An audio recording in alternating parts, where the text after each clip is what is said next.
Hello everyone, welcome to the Tech and Auto Show. I'm your host Manav Sinha and it is so good to see all of you lovely people once again. In case you're new here, well, welcome. This is that one show which satisfies your hunger for both technology as well as automobiles at one place, which basically means why should you be watching two shows when you can watch one? This one. Now, just like every time, this time as well, there's a lot of action that we've packed into this episode. So let's get to it straight away by first showing you a glimpse of what you can expect over the course of the next half an hour. This week, we will be taking you for a drive in the Lexus NX300H.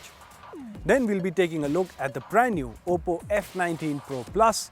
And we'll take you to Ather Energy's manufacturing plant to take a look at some exciting electric scooters. So yes, all of that action will be coming your way, and like we mentioned, we're going to start off with the Lexus NX300H. Now you see, I get to drive a lot of cars to bring you the reviews of all of these cars, but more often than not, they're all brand new cars that have entered into the market. Lexus, however, tried to reach out to us for the NX300H, which is not brand new. However, as I found out in my review, the car is still relevant and is still a considerable option if you're looking for a brand new luxury premium SUV. If that is the case, the next package is up for you.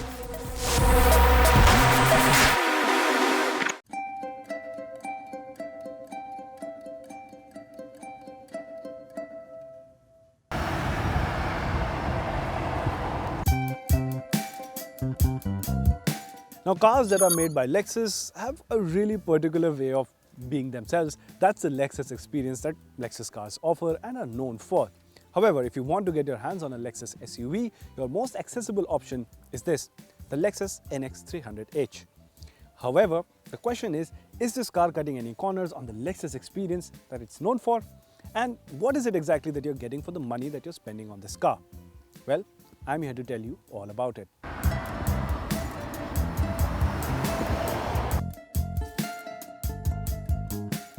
Let's start with the design as always, and you can see that the Lexus NX has, well, a lot of it. There's just so much going on all around the car with sharp lines, cuts and creases, and there's such an intense interplay of light and shadows, but still the NX pulls it off and looks fantastic. And with the design elements like the massive grille at the front, you can spot an NX from miles away.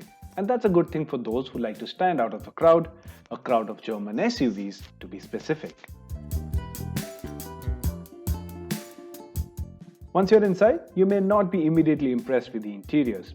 This is because the NX has been around for quite some time now and it has started to show its age. While other cars have moved on to touch-based controls for almost everything, the NX still sticks to the good old analog controls. But if you're someone like me and you like having physical buttons, well, grab the NX while you can. There's no holding back in terms of quality though, as the NX feels properly premium. It even has a clock in the dash, and that never goes out of style, does it? However, if you spend some time in the cabin, you will realize that the NX300H is loaded to the brim with features.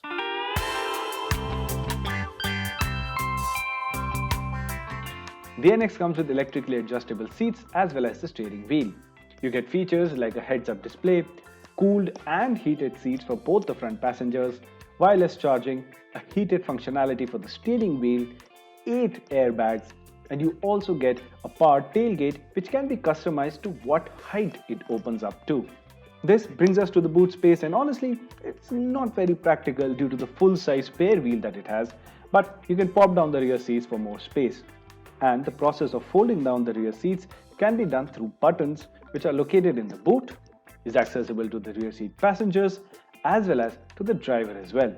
What also stands out is the Mark Levinson audio system, which, in short, is absolutely fantastic.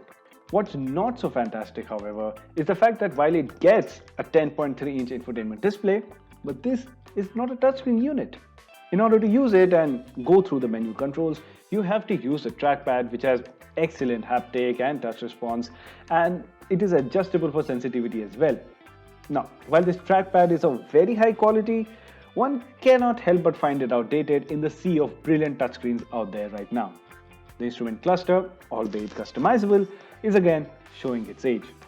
The small 4.2-inch MID, along with the design of the steering wheel buttons and the overall cockpit really, is in need of a refresh, to be honest. The car even has a CD player in this day and age, and whether you find that cool or not, is something you have to decide.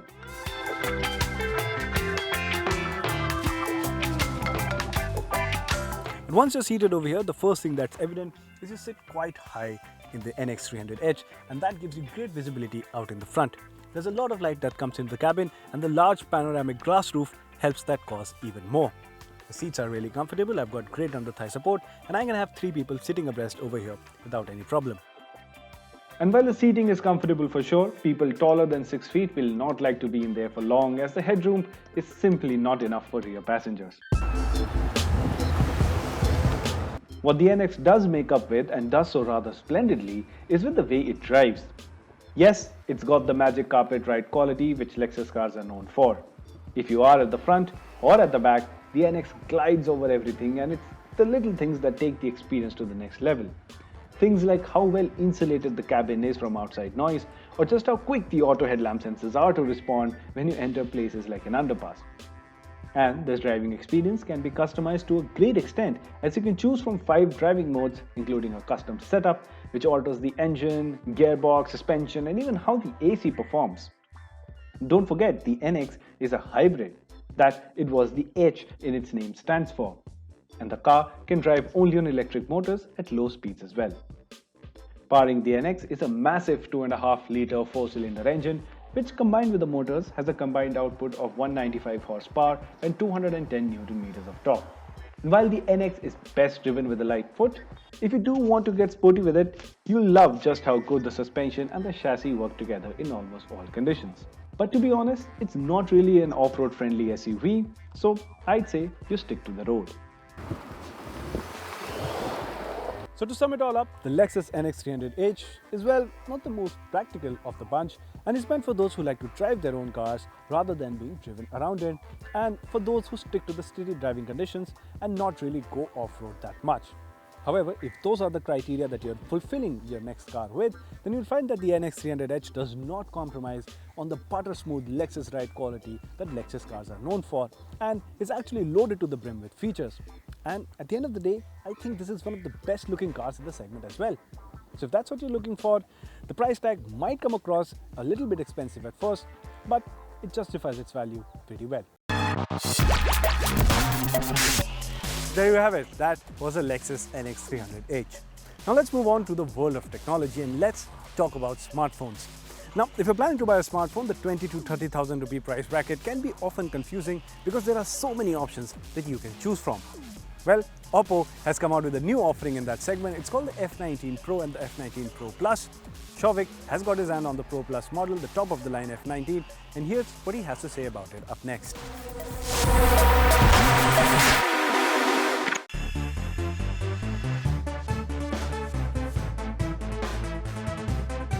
Oppo has launched its new F series smartphones, and we have with us in India the Oppo F19 Pro and F19 Pro Plus. Interestingly, there is no non-Pro version in this new F series of smartphones, and here is the Oppo F19 Pro Plus that has been launched in India at a price of about 26,000 rupees. Should you buy the Oppo F19 Pro Plus? Is it a good smartphone for you? Let's find out. When we first talk about the build quality, the Oppo F19 Pro Plus does impress quite a bit. It looks very sleek and it has a nice overall finish to boot. Despite being quite sleek and light, it doesn't feel flimsy and is built to last, and this is something that every user of the F19 Pro Plus will really like. Surprisingly, it is the performance of the Oppo F19 Pro Plus that is a bit of a letdown.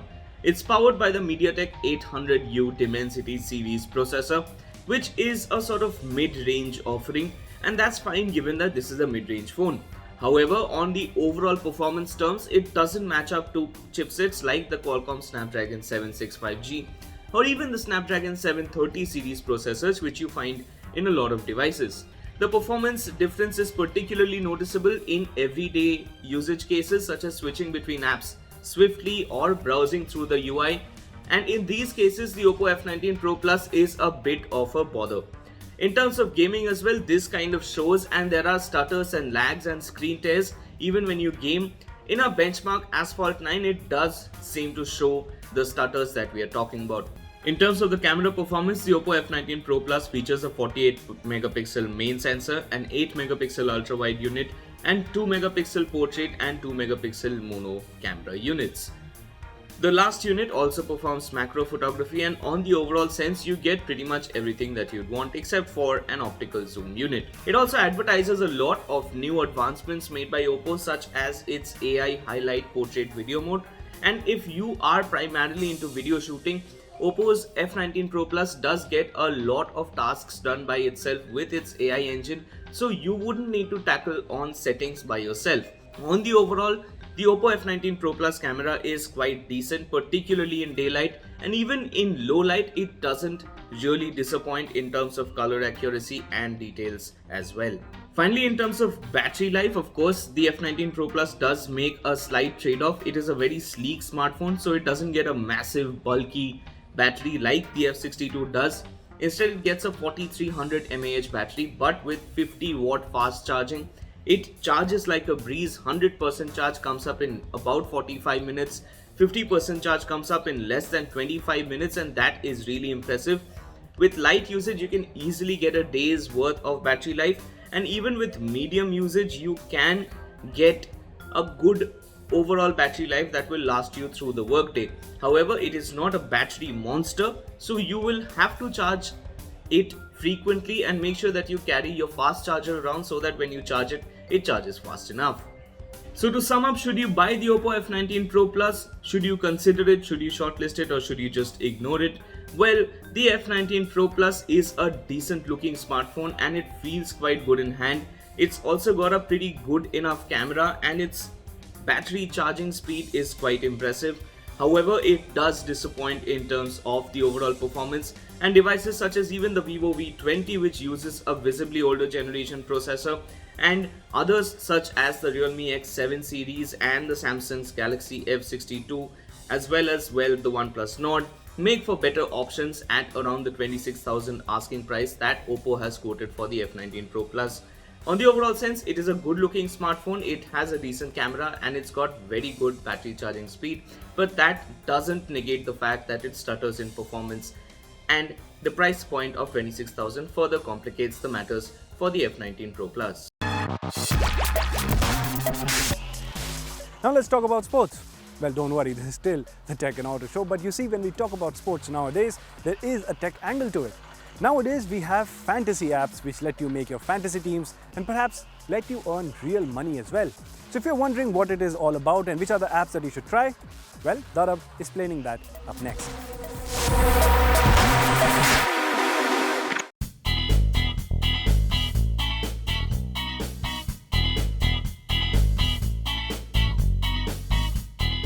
Fantasy sports are alluring to billions of sports fans across the world, since a part of all of those fans want to be the main man, the Jose Mourinho or the Ravi Shastri, if I may, of their own handpicked squad that consists of some of the biggest players in some of the biggest leagues across sports around the world. I am also one of them, and today I will tell you about some of my favorite fantasy sports apps that can be used in India. Starting off the list is one of the most obvious inclusions, Dream 11. The IPL sponsor is one of the most popular fantasy sports apps in the country, but it's still not available on the Google Play Store as it goes against Google's anti-gambling policies. Dream 11 is available for download on Apple App Store for iPhone users, and Android users can log on to the Dream 11 website in order to download the app for their mobiles.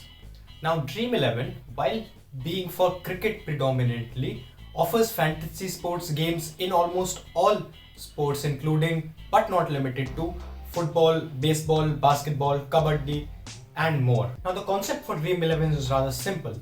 Users need to register and log into the app. Then they need to select from a variety of matches, ongoing or upcoming. Then they will be given 100 credit points to create a squad of 11 players, at least in cricket. Now, the prices of players range somewhere between 7 credit points to 10 credit points.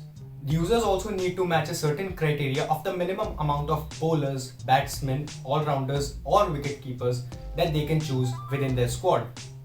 After selecting the 11 players, users need to select a captain and a vice-captain. Now, a captain gives you double the points, while a vice-captain gives you 1.5 times the points. After finalizing a team, users can go through a range of ongoing Dream 11 tournaments that present them an opportunity to make real money. Next up is the most popular football fantasy game, the official game of the English Premier League, the Fantasy Premier League. Now, Fantasy Premier League or FPL is available on the official Premier League app for both Android and iPhone users. Fantasy Premier League can also be accessed on the web on the official Premier League website. Playing 11 and 4 substitutes. Now, the FPL tournament goes on throughout the Premier League season. This means users get one transfer every week, after which they are charged 4 points for making every additional transfer. Now, throughout an FPL season, players are given 5 chips that they can use in order to enhance their performance. Out of these 5 chips, they are given 2 wildcards, 1 triple captain, 1 bench boost, and 1 free hit.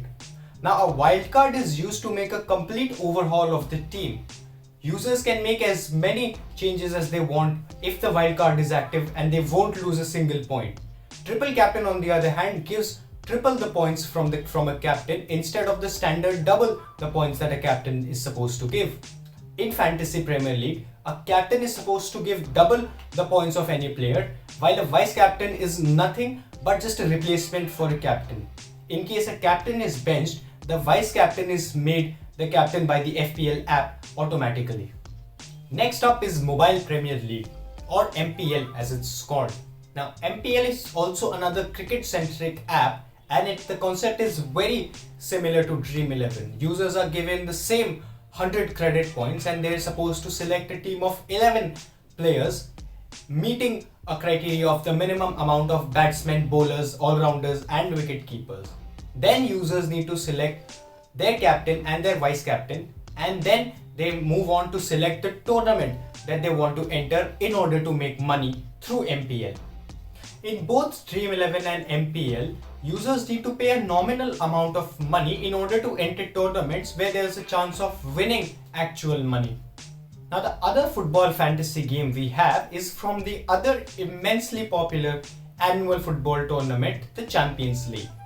Just like the Fantasy Premier League, the Champions League fantasy game is also available in the official Champions League app. The concept is also similar to FPL, as players are given a 105 million budget to select a squad of 15 players, including the playing 11 and 4 substitutes. Users can select players from the teams that are currently playing in the tournament, and the points will be given based on the player's actual performance. In both FPL and the Champions League Fantasy League, there are no cash rewards for users. Instead, users are offered goodie bags and an all-expense paid trip to watch a match live if they win certain public leagues. Now, being a sports enthusiast myself, I have played a lot of fantasy games in the past few years. Now, according to me, Dream 11 and Fantasy Premier League or FPL emerge as two of the best fantasy games in their respective sports and categories. Welcome back. You're watching the Tech and Auto Show, and I'm your host Manav Sinha. Now, it's no secret, the future of automobiles is electric vehicles. And when we talk about electric vehicles in the Indian market specifically, most of them are actually two-wheelers. Now, there are a lot of electric two-wheeler companies that are popping up by the day, but one company that has stood the test of time and is leading the charge is called Ather Energy. And now they've come out with a brand new manufacturing plant which we got to visit, and here's how that experience went.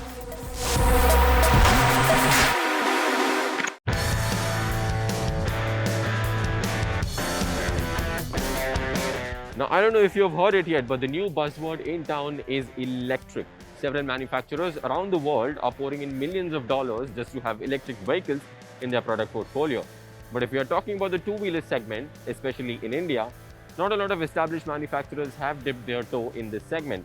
However, among the top of the ones which have is Ather Energy. Today we are here at the company's recently inaugurated facility in Hosur to give you a quick glimpse of what a production of an electric scooter is like. How an electric scooter is made from the scratch to the point where you take it home. So without further delay, let's get right into it. Now, a lot of you might not know this, but back when Ather Energy became a reality, the two founders of the company had planned to manufacture just the batteries for other automakers in India. Soon, the goal changed, and instead of the batteries, Ather started its journey with the 340 and the 450 electric scooters. A while back, citing low demand, the company had to discontinue the 340, but the 450 continued to have two variants on offer. The company now sells the advanced versions of the 450 as the 450 Plus and the 450X. Currently operating in 15 states across the country, Ather plans to expand its footprint and along with it ramp up its production. Ather's new facility at Hosur spreads across an area of 123,000 square feet with an annual capacity of 1.1 lakh electric scooters and 1.2 lakh lithium-ion battery packs. In a very likely scenario where the company sees substantial rising demand in the future, the plant is scalable by 3 times. Just by tipping over an adjoining wall, the facility will up the number to around 4 to 5 lakh units. The production of Ather 450X and the 450 Plus electric scooters takes place on a 37-station assembly line that is manned by around 70 workers.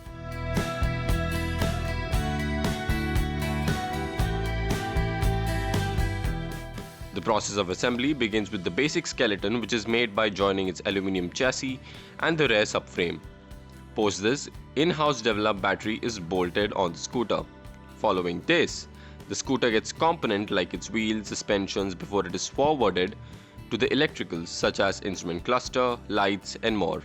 Post the final station, the scooter is put up for a quality check where it is put on the dyno to test its acceleration, braking, top reverse mode and other performance aspects. Finally, before the scooter is passed for delivery, it goes through a 1 kilometer real-world test. Another interesting aspect of the Ather's new plant is that it generates zero effluents, which helps in reducing the environmental impact of running a production facility. All e-waste are being handled by authorized recyclers. The new facility has been set up with an investment of 130 crore rupees, and the company will be investing 635 crore more over the next 5 years. With the new factory, Ather says that it has ramped up its production capacity by almost 10 times. As the Luddites couldn't stop the advent of technology, no one can stop this. This is the future. In the coming few years, you can expect mainstream manufacturing facilities to look something like this. And for the age of rectification that we live in right now, this doesn't look so dim. And with that, we've come to the end of this edition of the Tech and Auto Show. How did you find the show? Is there anything you have to say, anything you want us to cover, or simply want to have a conversation with us? Reach out to us on Twitter, we are more than happy to talk. If it's about technology, reach out to us at News18Tech. If it's about automobiles, tweet out to us as News18Auto. And remember, by logging on to news18.com, you can read up more on both these worlds, which is technology as well as automobiles. That's about it for today. I'll catch you same time next week, only on CNN News 18.